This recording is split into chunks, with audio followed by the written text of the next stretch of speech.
One of the most repeated things that Hugh McDermott said was his idea of being a volcano, spewing all this stuff into the world rather than spending a long time to, as he said, lay a tit's egg.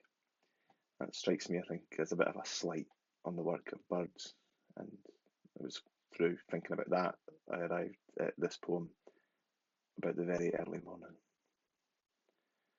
Skybrack. Hov licht at the eason, and the world's a flutter when Mavis sang and Mel.